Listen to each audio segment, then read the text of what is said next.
Hey everyone, Brian here, and we're talking about a new racing game from Bizarre, but it might not be what you think. It's called Blur, and we're talking with Ben Ward of Bizarre. Ben, you guys have a racing pedigree behind you with a lot of games in the past, but Blur takes your racing pedigree in a different direction, right?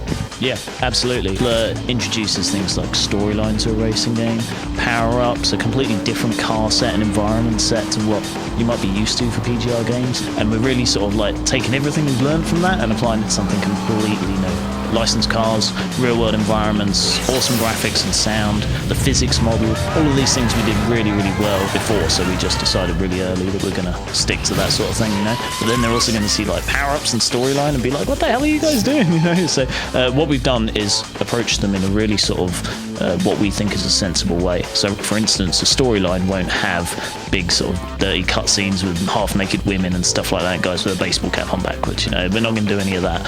It's delivered through a social network, so all of the sort of interaction you have with all the characters in the game will be through like text messages and invites to groups, and it's all sort of like racing centric as opposed to trying to make it something it's not really. So we've got all these new features, but we're trying to approach them in a way that is actually applicable to the racing genre and not just stupid. The storyline itself is actually delivered in such a way so that, for example, in one of them you might have like a public area for the social network where all the AI are posting messages and they're like, hey, good job, you beat XYZ, and you know, that was really good racing, well done and stuff. But then XYZ comes along, sends you a private message and says, you son of a bitch, you know, I'm gonna kick your butt, you do that again, I'm gonna mess you up. So then you go and he invites you to a private race, just one-on-one, you and him, in like this secret area that you haven't seen before. So it's delivering story, but it's done in a way that is slightly more believable and slightly more sort of like sort of familiar to people who already use things like Facebook and MySpace and all that. The storyline is delivered in a way so that it pushes you around the world. You go from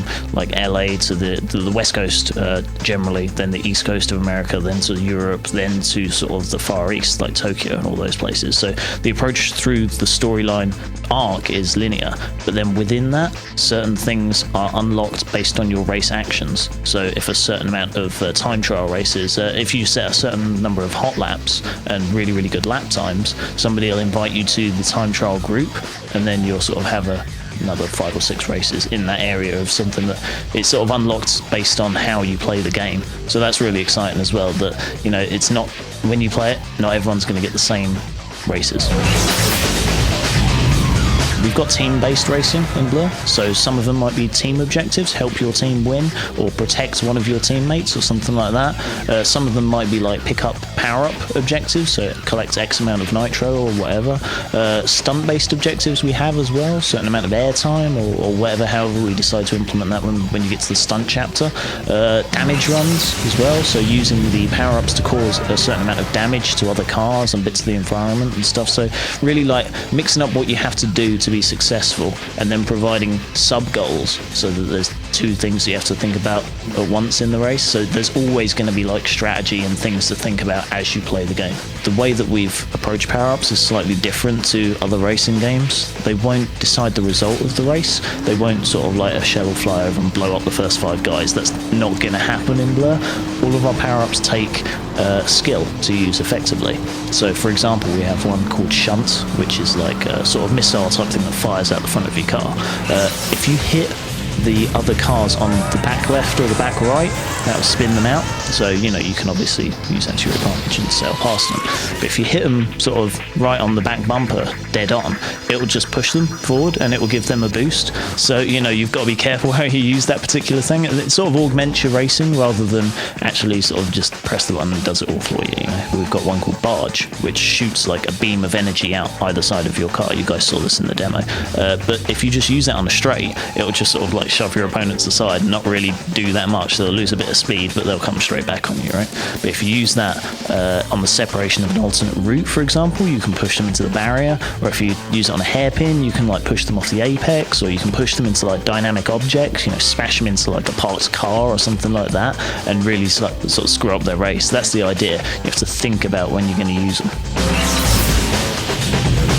we've approached it slightly differently in that realism isn't the king anymore. It's not going to be millimeter perfect. We don't want that to get in the way of the gameplay. Before we had certain routes, and if the track went in a certain way in real life, if the roads were actually in that configuration, we were slavish to that. We absolutely made it so that the roads were exactly the same, right?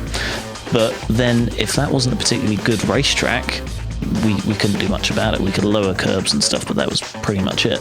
So what we've done with Blur is take the best bits of all these cities and stick them together, and effectively, it's still got the feel and the mood of these places. It's still, if you look at Hackney, it's still got all the landmarks that you have in London, but and all the buildings that you'd expect. The colour scheme is correct. The shops are the same. A lot of the city streets are the same as real life, but it's just a really awesome racetrack. And that's what we've done.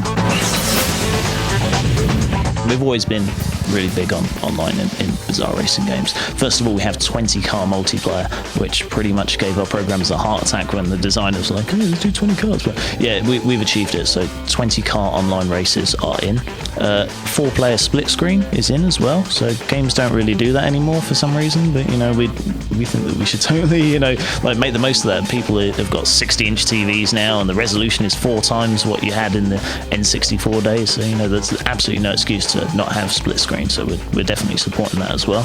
And we've got a lot of community features built around the game. So for example, our social network has a website built on top. So if you don't want to type messages into your console, you don't have to do that. You can use a keyboard, and you can use each platform to its strengths. So really we're encouraging people to build more of a community around the game rather than forcing the game to control it in a certain way. Sounds great. So let's wrap it up.